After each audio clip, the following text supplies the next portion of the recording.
जयराम जी नागौर पशु मेलाओं बड़ी मात्रा में ने गो तस्करी मामला पे जगह जगह पे गो भोक्ता में आक्रोश व्याप्त है।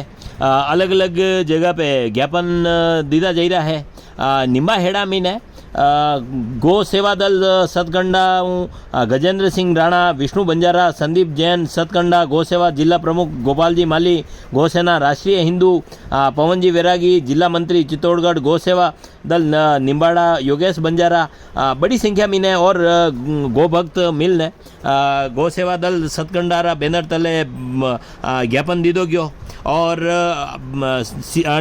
मामला पे सीबीआई जांच री मांग की गई है। अणी निष्पक्ष जांच करवारी मांग की गई है और यह जो गो तस्करी जो है गो तस्करी पे रोक लगावारी मांग की दी है। यह खबर सुरेश बंजारा अपना लिए भेजी है। एक लेटर